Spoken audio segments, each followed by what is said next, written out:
que Dios nos siga acompañando y bendiciendo y fortaleciendo y permita que podamos nosotros en esta noche sacarle el mejor de los provechos, este momento, este rato que sacamos para estar juntos a la distancia, ¿verdad? Pero juntos, en una misma mente, un mismo espíritu, un mismo parecer, concentrados todos en escuchar, leer lo que dice la Biblia, escuchar los comentarios, los aportes que hacemos, y uno le hace el razonamiento necesario y le da el visto bueno o lo pone en tela de juicio o lo da o lo descarta, puesto que las palabras que cada predicador dice no son necesariamente palabras de Dios. Y eso lo sabemos porque no todo el que habla eh, anda hablando en la calle de la Biblia, anda hablando conforme a la palabra de Dios, ¿verdad? Que en eso estamos claros. Así también dentro de la iglesia de Cristo, no todo lo que diga el hermano fulano de tal, por los años que tenga, por el conocimiento que tenga, por lo espiritual que sea, no necesariamente tiene que ser así, sino que sea bien razonado, bien discernido, haciendo ustedes y nosotros cada vez que cualquier hermano predica, como los hermanos de Berea de Hechos capítulo 17, que escuchaban al apóstol Pablo hablar, pero diligentemente buscaban la Sagrada Escritura a ver si esas cosas eran así.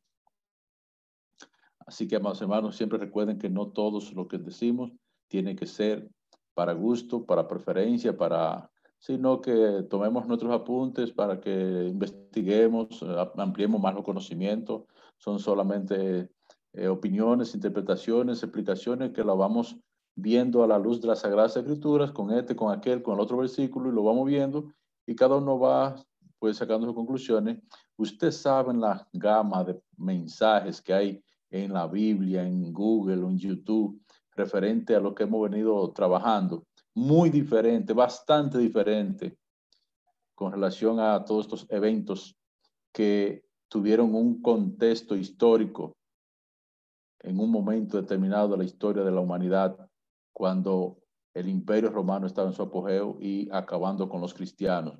Aquí en este capítulo ya 19, vimos en el capítulo 18 que la bestia y el falso profeta fueron apresados. Aquí en 19 anoche estuvimos viendo acerca de 3 puntos en el capítulo 19 y hoy vamos a ver el tercer punto, ¿verdad? Pudimos ver 2 anoche, vimos los aleluyas en el cielo y vimos también las bodas del Cordero y para esta noche tenemos el Cristo victorioso con sus ejércitos celestiales. En los aleluyas en el cielo decíamos que es el único capítulo en el Nuevo Testamento en donde se encuentra esta expresión en los versículos 1, 3, 4 y 6 de Apocalipsis 19. No existe más la palabra aleluya en ninguna versión, ni en ninguna traducción, ni en el original. La palabra aleluya, que significa alabar a Dios, alabar a Yahvé, como quiera que sea traducido, significa a alabar al que se lo merece. Y de ahí vienen los 3 aleluya. El primer aleluya decíamos que es porque la salvación, la honra, la gloria y el poder son del Señor nuestro Dios. Ese es el primer aleluya. Y también porque Dios juzgó a la gran ramera que corrompió la tierra y persiguió a sus siervos en aquel entonces. El segundo aleluya es porque el humo de ella, ¿de quién? De la gran ramera, la ciudad que reinaba en los tiempos de Juan. El humo de ella sube por los siglos de los siglos.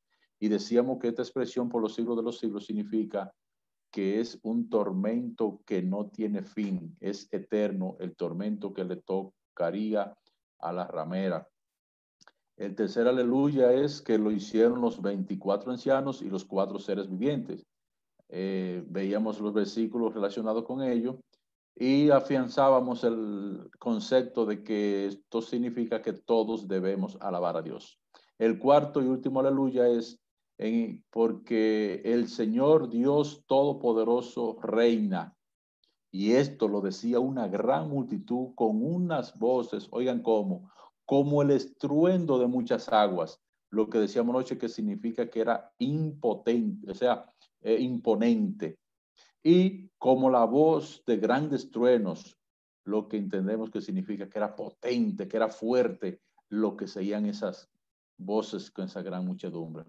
Y con relación a las bodas del Cordero, decíamos anoche que todos estamos invitados a las bodas del Cordero. y que se le ha dado a la iglesia lino fino. Y hemos señalado, como en el capítulo 8 lo vimos, y aquí en el capítulo 19, el lino fino es las acciones resplandecientes de los santos. Y eso, o sea, las acciones justas, porque el cristiano tiene que actuar con justicia.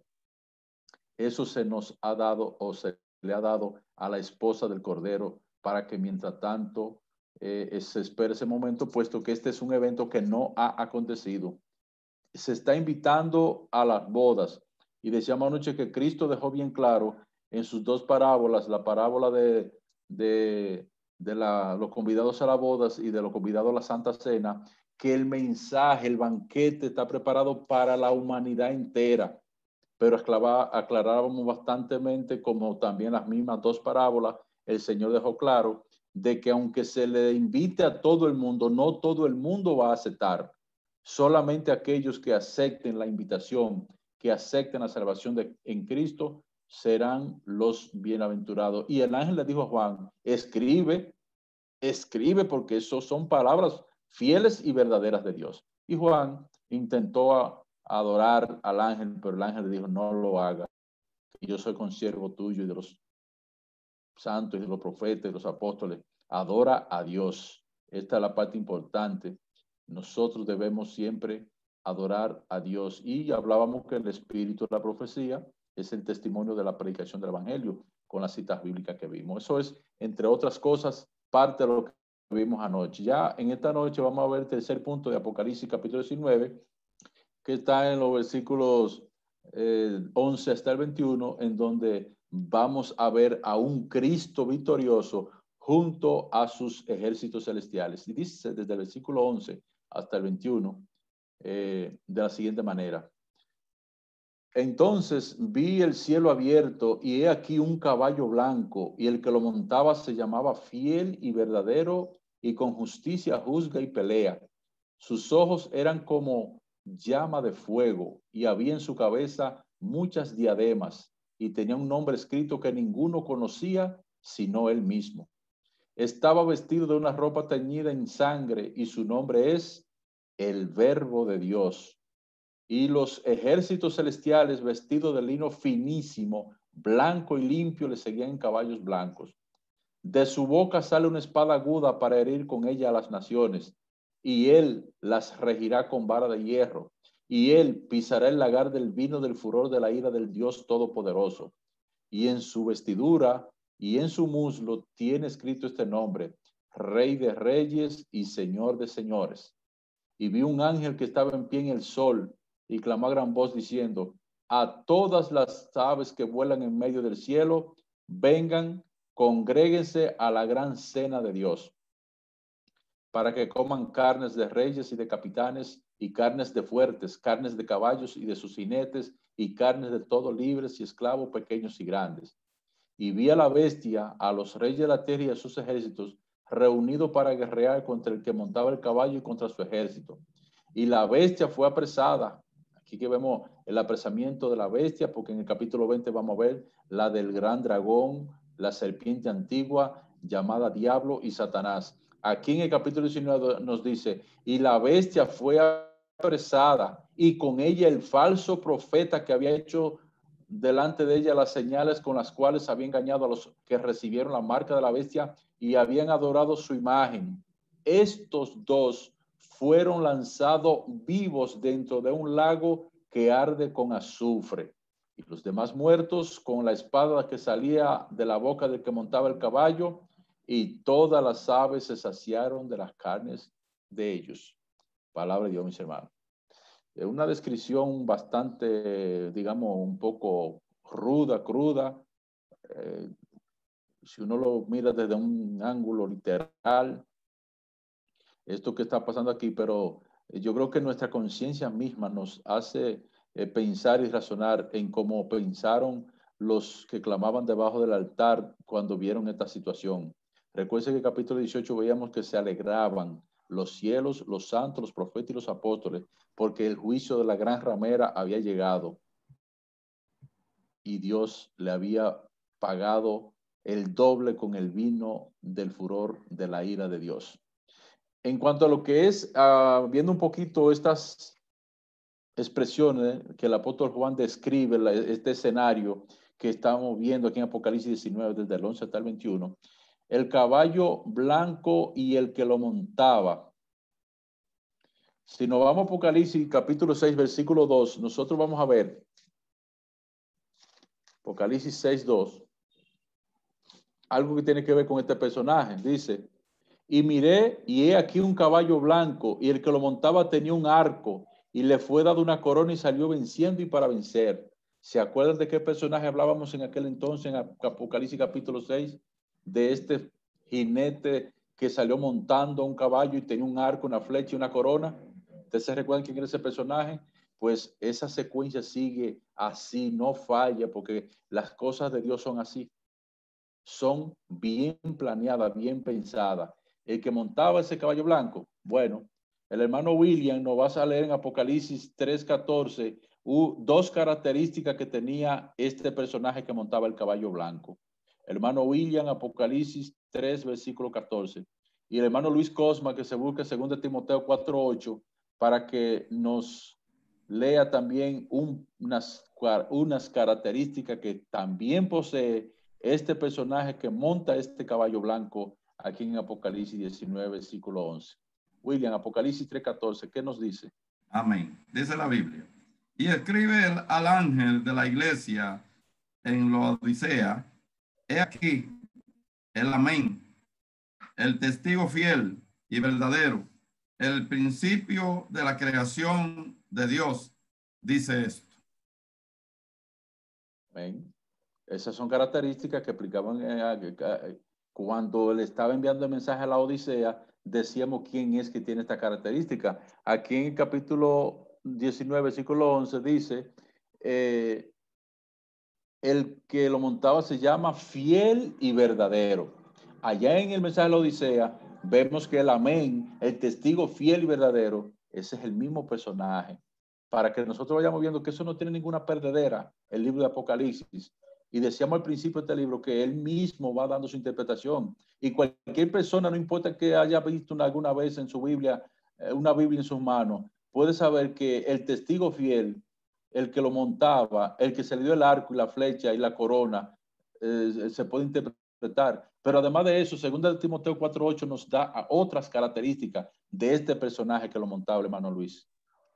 Y dice, 2 Timoteo capítulo 4, versículo 8, dice, por lo demás, me está guardada la corona de justicia, la cual me dará el Señor, juez justo, en aquel día, y no solo a mí, sino también a todos los que aman su venida.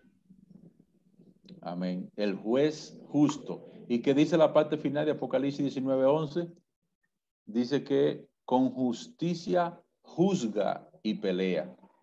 Es decir, que aquel personaje que está hablando el apóstol Pablo y este que está describiendo aquí el apóstol Juan, yo creo que nosotros vamos hilvanando las ideas y vamos entendiendo perfectamente. Y no es un asunto que aquí no hay ninguno en esta plataforma que no sepa a quién, perdón, a quién nos referimos.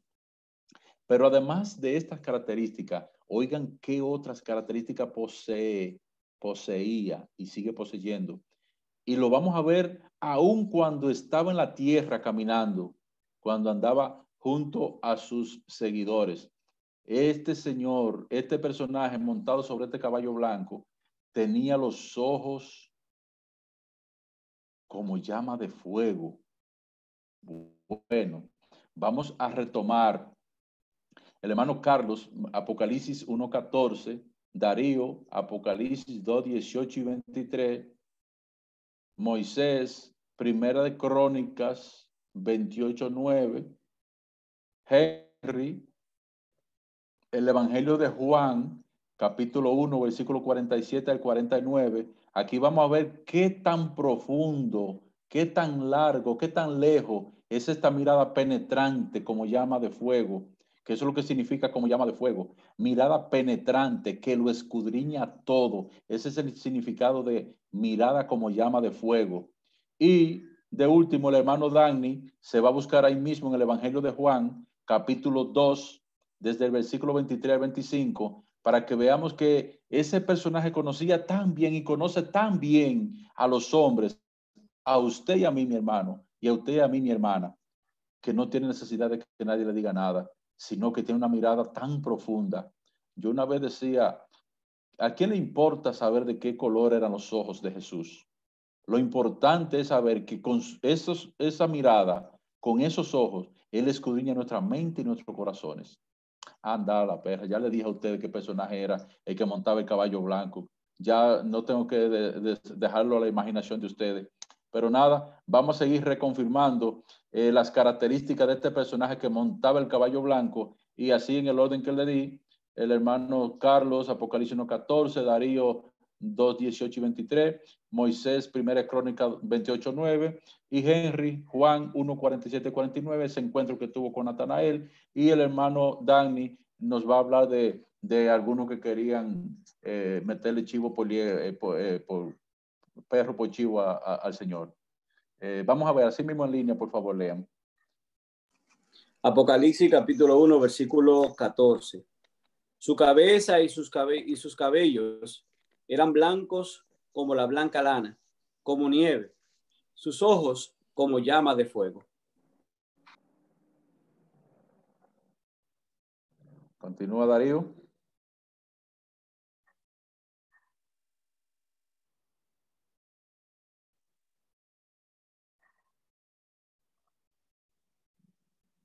¿No está Darío Moisés? Él no está aquí. ¿Cuál era su 2, 18 y 23. Apocalipsis? Sí.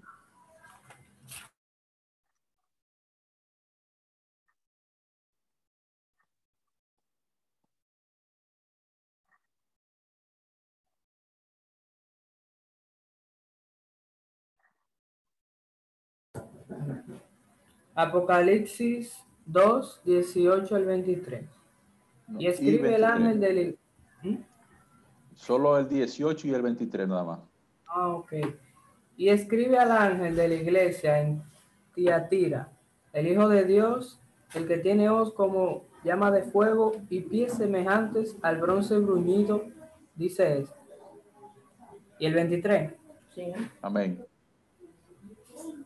Y a sus hijos heriré de muerte, y todas las iglesias sabrán que yo soy el que escudriña la mente y el corazón, y os daré a cada uno según vuestras obras.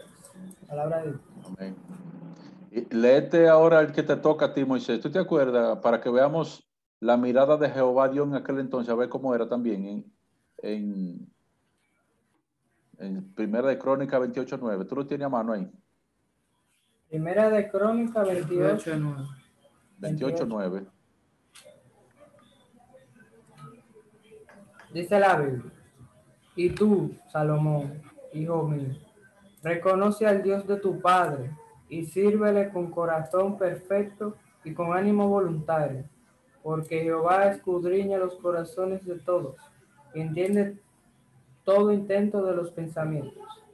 Si tú le buscares, lo hallarás, mas si lo dejares, él te desechará para siempre. Palabra de Dios. Amén. Amén.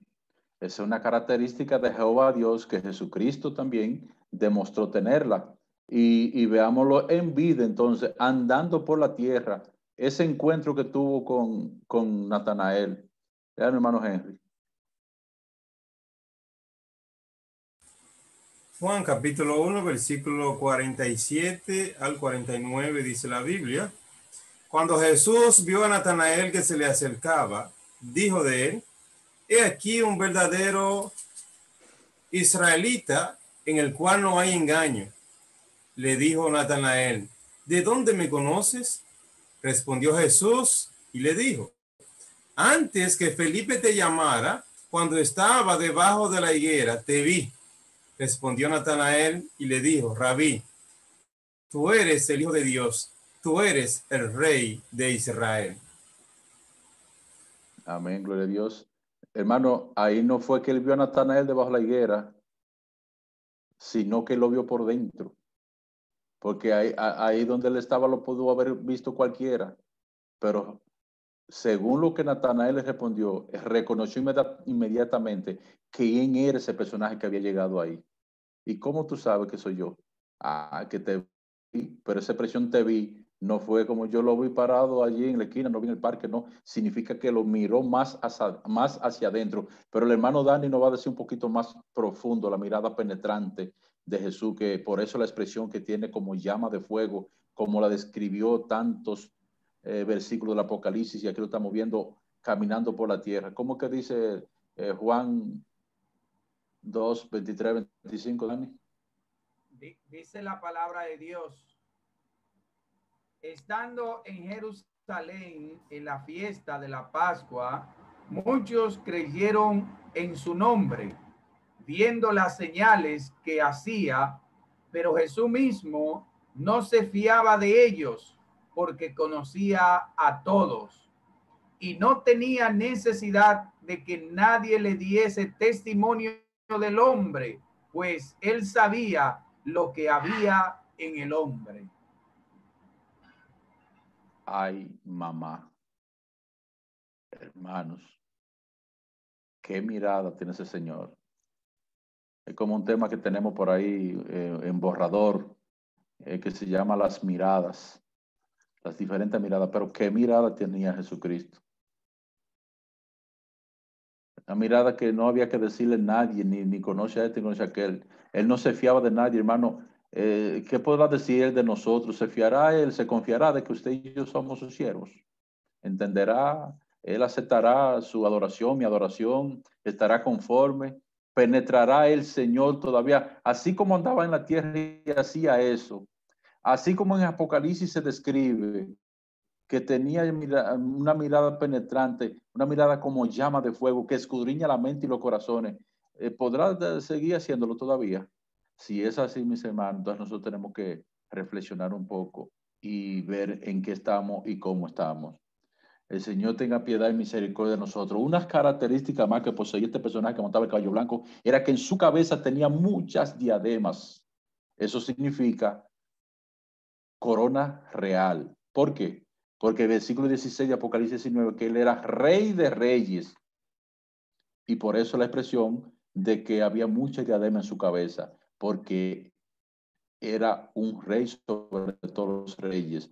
Tenía una corona real. Tenía además también nombre escrito que nadie conocía sino él mismo. Pero ahora en este capítulo se dan varios nombres que ya podemos conocer. Se da, por ejemplo, el nombre de el Verbo de Dios, Rey de Reyes y Señor de Señores. La Biblia da otros nombres de él, pero es posible que aquí con estos, como hemos dicho, que Satanás tiene la serpiente antigua, el dragón, diablo, Satanás. Así tiene Jesucristo una serie de sustantivos que se refieren a él, que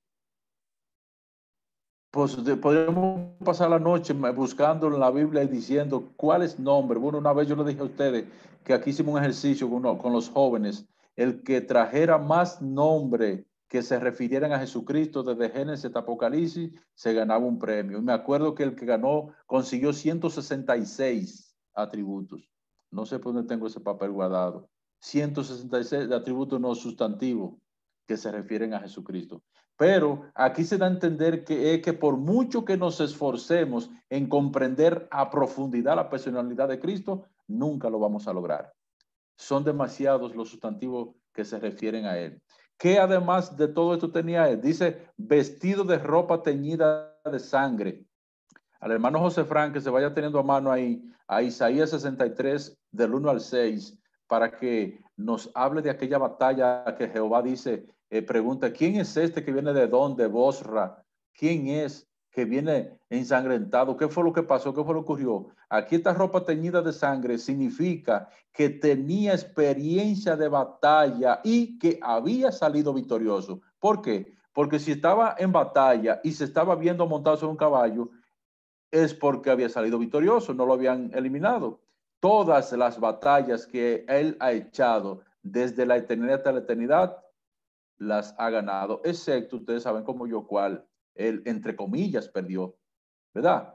Aquella cuando Satanás cree que le venció, pero al tercer día salió triunfante porque la tierra no lo pudo retener. Esa es la esperanza de nuestra fe, la resurrección de Jesucristo. Entonces, toda la batalla que el Señor ha echado viene así tomada de sangre. Esta figura de la expresión de su ropa teñida de sangre viene de esta figura tomada de Isaías 63, 1 al 6, que hermano José Frank. De la palabra de Dios. ¿Quién es este que viene de donde Bosra con vestidos rojos? Este hermoso en su vestido que marcha en la grandeza de su poder. Yo, el que hablo en justicia, grande para salvar. ¿Por qué es rojo tu vestido y tus ropas como del que ha pisado el lagar? En lagar he pisado yo solo el lagar, y de los pueblos nadie había nadie había conmigo.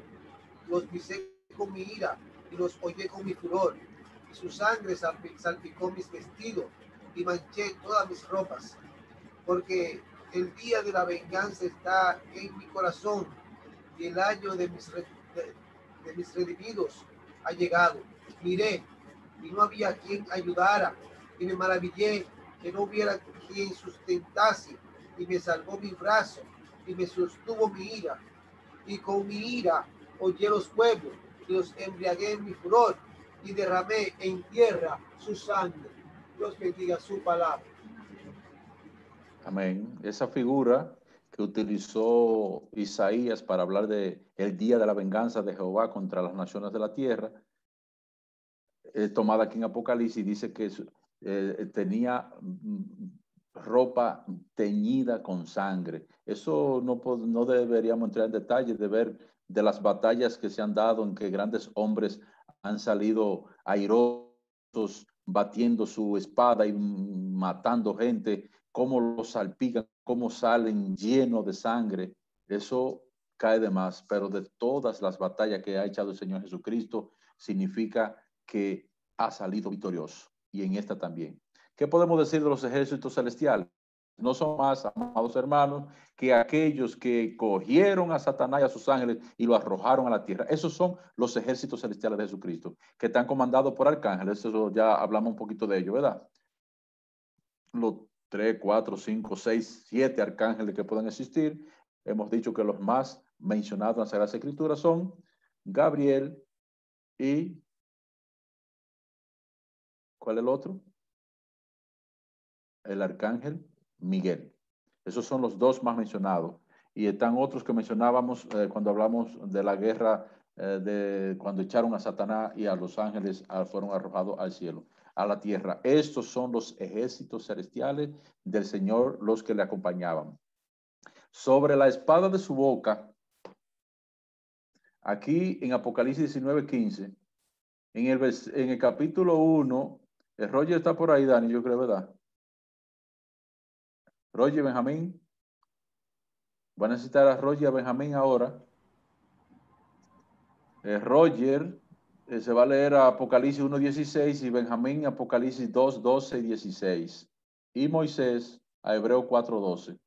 Para que un poquito de qué es la espada de su boca, y veremos entonces a qué se refiere. Ya eso lo hemos explicado, pero vamos otra vez a retomar esa parte, a qué se refiere la espada de su boca.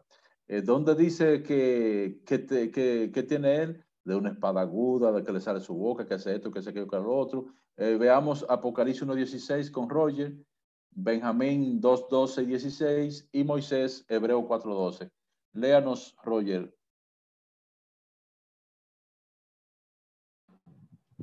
Dice la palabra de Dios en Apocalipsis capítulo 1, versículo 16. Dice la Biblia. Tenía en su diestra 7 estrellas. De su boca salía una espada aguda de 2 filos, y su rostro era como el sol cuando resplandece en su fuerza. Palabra de Dios. Amén. La espada de su boca. Y Apocalipsis 2:12 y 16, Benjamín. Dice la palabra de Dios. Y escribe al ángel de la iglesia esta, en Pérgamos, el que tiene la espada aguda de 2 filos, dice esto.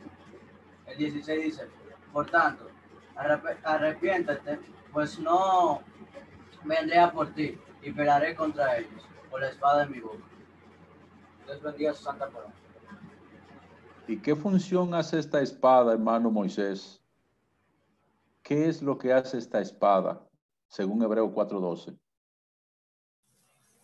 Dice la Biblia, Hebreo 4:2, porque la palabra de Dios es viva y eficaz, y más cortante que toda espada de dos filos, y penetra hasta partir el alma y el espíritu, las coyunturas y los tuétanos, y discierne los pensamientos y las intenciones del corazón. Palabra de Dios. Amén. Y oigan el trabajo que hace. Ya ustedes, y ya yo sé que todos hemos deducido, hemos sacado conclusión de qué es lo que significa la espada de su boca, ¿verdad?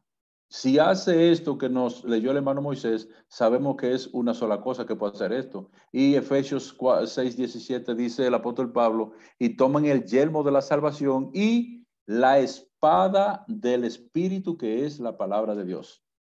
Entonces, al poder de la palabra de Dios es que se refiere la espada de la boca del Señor. Porque el pleito siempre que ha echado el Señor, recuerden que no es con ejército ni con espada. Siempre ha sido a través de la palabra, y la palabra de Dios, el evangelio, con eso es que se vence. Y como dice en Hebreo 4:12, que penetra hasta lo más profundo, más que cualquier espada cortante de dos filos. Y eso es el poder de la palabra de Dios. Eso significa la espada de su boca. Se refiere a la palabra de Dios. Vamos a dejar que el hermano William se cante un coro para que vengamos a las partes finales de Apocalipsis 19 con algunos aspectos que nos faltan por ver y algunas características del Señor. Pero el hermano William y Xiomara se acoplen bien un coro. ¿Ustedes se acuerdan anoche, como estamos diciendo? Cantar como esa multitud allá en el cielo. Amén. A ti, Señor, levantó mi alma, a ti, Señor, levantó mi alma, oh mi Dios, confío en ti, no deje que me avergüence ni que el mal triunfe sobre mí. El que espera en ti, no sufre vergüenza, el que espera en ti, no sufre vergüenza, oh mi Dios, confío en ti,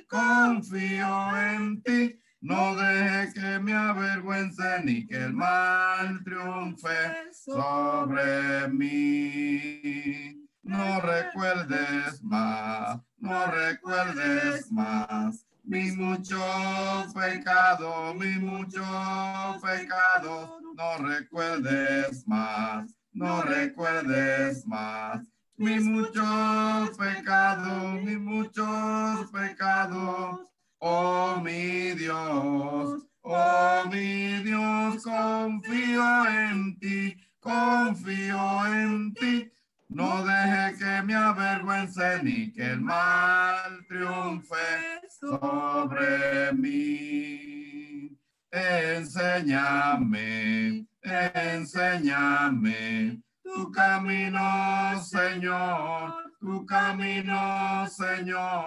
enséñame tu camino, Señor, oh mi Dios, confío en ti,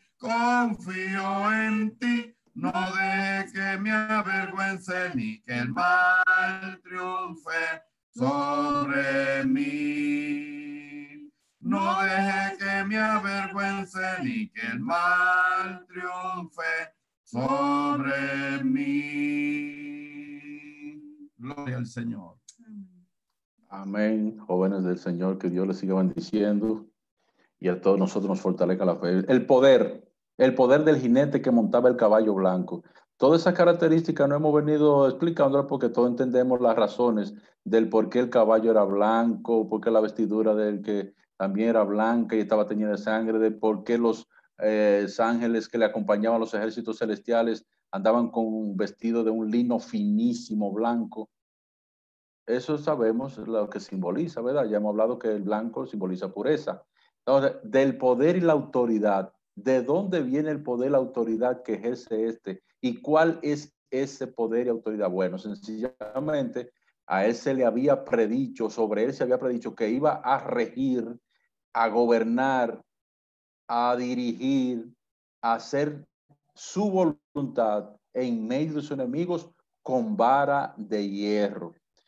Eso lo vemos el hermano Henry, en Salmos 2, versículos 7 al 9, y Carlos que se busca Apocalipsis 12, 15, para que nosotros veamos tanto esa profecía como esa expresión que son cumplidas en él. Y recuerden también, añadiendo un poquito ahí, no añadiéndolo, sino sumándole a Mateo 28, 18, cuando él resucitó entre los muertos y dijo, todo poder se me ha sido dado en el cielo y en la tierra. Mateo 28, 18. Pero ya eso estaba predicho, que su poder y su autoridad era gobernar en medio de sus enemigos con vara de hierro. Escuchemos al Salmo 2, 7 al 9. Dice la Biblia, yo publicaré el decreto. Jehová me ha dicho, mi hijo eres tú, yo te engendré hoy. Pídeme y te daré por herencia las naciones y como posesión tuya los confines de la tierra. Los quebrantarás con vara de hierro, como vasija de alfarero los desmenuzarás. Eso está dicho ahí. Y Apocalipsis 12, 5, Carlos, ¿qué dice?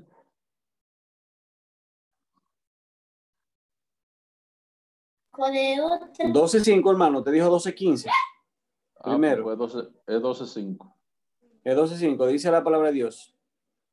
Y ella y a su hijo, tan pronto como naciese. Y a ella dio a luz un hijo varón, que regirá con vara de hierro a todas las naciones, y su hijo fue arrebatado para Dios y para su trono. Amén. Eso cuando hablábamos en el capítulo 12, decíamos que ella era la gran ciudad, Jerusalén, Israel, que dio a luz un hijo varón y que ese hijo varón iba a regir con vara de hierro. Pero pues así por así, no, porque ya fue predicho por el Señor. Y cuando él vino y gobernó, antes de que fuera arrebatado para Dios y para su trono, él recibió, bueno, cuando fue resucitado, recibió esa autoridad del Padre. Todo poder, toda autoridad en el cielo y en la tierra. Iba a gobernar, no importa qué. Ya como su reino no es de este mundo, iba a gobernar en medio de sus enemigos, como está escrito en la Sagrada Escritura. Eso nosotros todos sabemos. Estamos hablando de características puntuales, exclusivas, que solo le pertenecen al Hijo de Dios, a Cristo Jesús. Él también pisa el vino del furor y de la ira de Dios Todopoderoso. Versículos 19 y 20. Es que, hermanos, el encargado de, parece como paradójico aquí esto, porque Él es el Redentor, Él es el Salvador, Él es el juez, eso lo vamos a ver. El encargado de efectuar los juicios de Dios es Jesucristo. Y el hermano Carlos, Carlos acaba de leer, el hermano William nos va a leer a Juan 5:22 y el hermano Luis Cosma a Hechos 10:42 y el hermano Darío a Hechos 17:31, para que veamos a quién es que Dios ha puesto para que establezca los juicios. Cristo, en el primer versículo que vamos a escuchar, dice que el Padre Dios no juzga a nadie, todo lo ha puesto en mano de su Hijo. Y vamos a ver esas declaraciones en Hechos 10:42 y en Hechos 17:31, en donde a Cristo se le ha dado esa facultad de encargarse del juicio de Dios. Por eso dice aquí Apocalipsis 19:20 que él pisa el lagar del vino del furor de la ira del Dios Todopoderoso. Eso es lo que significa aplicar juicio, porque ustedes ya hemos visto anteriormente que tiene las características de hacerlo con justicia. Váyase al final del versículo 11 de Apocalipsis 19, que aplica juicio, que juzga con justicia. Por eso Dios, bueno, escuchemos lo que dice la Biblia mejor en vez de yo decirlo. Juan 5:22, luego Hechos 10:42 y 17:31. Dice la palabra del Señor, Juan 5:22. Porque el Padre a nadie juzga, sino que todo el juicio dio al Hijo. Amén. Dice Hechos 10, versículo 42. Y nos mandó que predicásemos al pueblo y testificásemos que Él es el que Dios ha puesto por juez de vivos y muertos. Eso que dice ahí el Señor, ¿verdad? Hermano de Julia, y que Julio no está, por favor. ¿Qué dice Nelly? Que Julio no está, que él dijo a Julio. Ah, no fue Julio, fue a... ¿Quién fue? ¿A Darío? A Darío fue.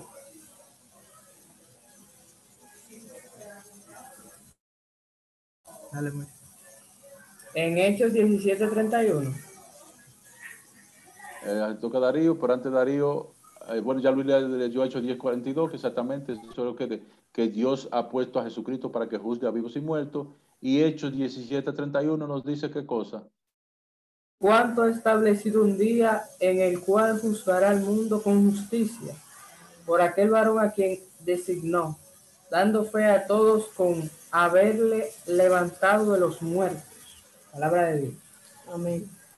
Eso también ustedes saben, mis hermanos, que no tenemos que buscar intérpretes para que nos diga quién fue que Dios levantó entre los muertos, ¿verdad? Aquel varón. Ahí nos está explicando la Biblia quién es que se encarga de aplicar esos juicios. Por eso lo vemos aquí aplicando el juicio a estas naciones. Otra característica que decíamos en el versículo 16 que tiene es el hermano José Fran, a 1 Timoteo 6, 15 y 16, el apóstol Pablo, dando unas explicaciones muy interesantes, reconoce también y explica y dice que él es el Rey de Reyes y Señor de Señores. Y aquí lo vemos en Apocalipsis, pero también el apóstol Pablo, 1 Timoteo 6, 15 y 16. Dice hermano José Fran.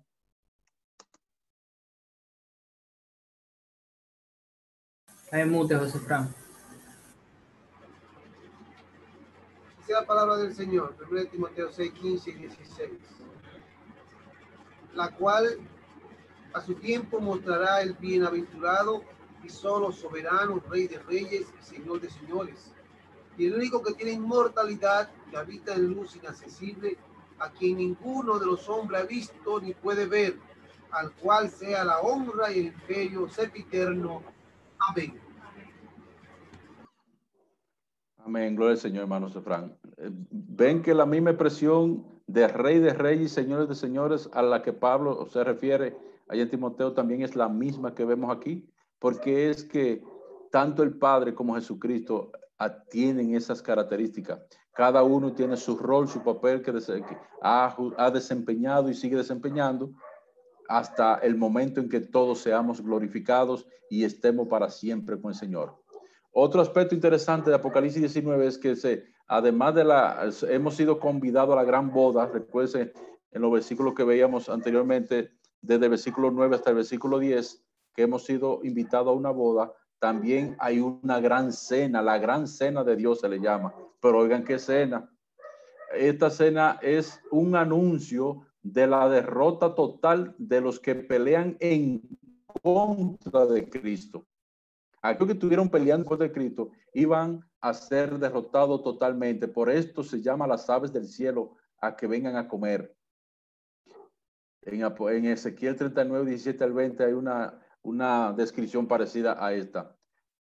La gran cena del Señor. Se invita a las aves porque iban a ver muchos cadáveres. Todo aquello que hicieron daño a los hijos de Dios iban a sufrir la pena de eterna perdición, excluido la presencia de Dios. Eso es en un momento y después en otro. Y esa batalla que se da en el 19 al 21, en donde los enemigos de Cristo y de su iglesia fueron apresados. ¿Quiénes? La bestia de Apocalipsis 13, 1 al 10, ¿se recuerdan? La bestia que surgió del mar, que representa el poder perseguidor en esos días, es decir, el imperio romano. Pero además también dentro de los enemigos estaba el falso profeta, que fue la segunda bestia del capítulo 13, versículo 11 y 18, que surgió de la tierra, que según estudiamos en aquel entonces representa la religión falsa de Roma, encargada de promover la adoración al emperador romano. También fue apresada, lanzados a un lago de fuego, como veremos en el capítulo 20, versículo 10, un fuego que es un lugar de tormentos, que sea figurado, que sea literal.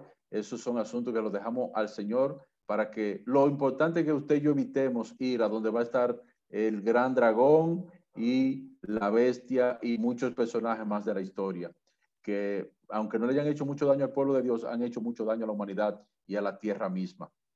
Los demás muertos los demás que murieron fueron muertos con la espada de su boca. Y esto es lo que habíamos visto en Apocalipsis capítulo 16, versículos 14, 15 y 16, acerca de la famosa batalla del Armagedón, que los religiosos futuristas, premilenialistas están esperando para un día.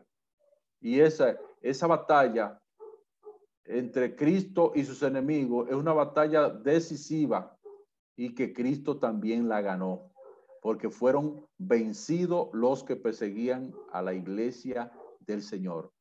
Aquí por eso fueron apresados todos, y los que quedaron vivos fueron muertos con la espada de su boca. Ustedes saben, ya recuerdan con cuál es la espada de la boca del Señor. Esa espada aguda, la palabra de Dios.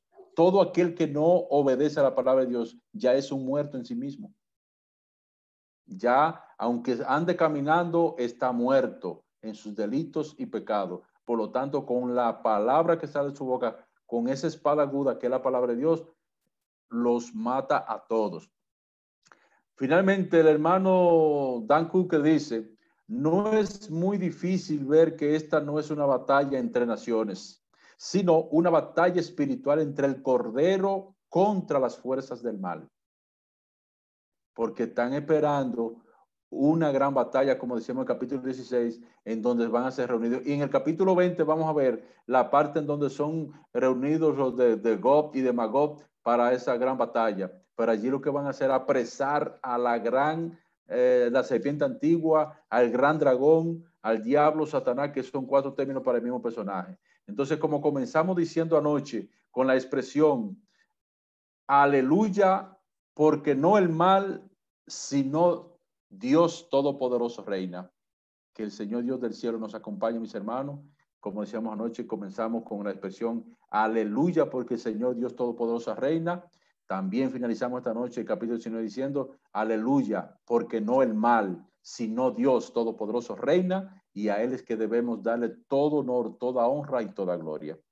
Dios nos bendiga, mis amados hermanos, y nos veremos el próximo fin de semana entrando al capítulo 20, en donde llegaremos a lo que es el famoso milenio, esa tan esperada profecía supuestamente para que ocurra 1000 años de paz y tranquilidad en la tierra, en donde Cristo reinando del cielo con los 12 apóstoles, y aquí abajo un cuerpo de gobernante visible, como dice un grupo que anda por ahí, estarán predicándole a lo que queden. Pues tiene un arroz con mango ahí que yo no sé de dónde lo sacan. Lo cierto es que del mismo texto sacan algo simbólico y algo literal. O son simbólicos o son literal. Ya veremos cuando entremos el próximo viernes, si Dios quiere, para que veamos el asunto de el apresamiento por 1000 años de la serpiente antigua, el gran dragón, el diablo y Satanás. Felices sueños, Dios nos bendiga y nos vemos mañana, si Dios quiere, en adoración.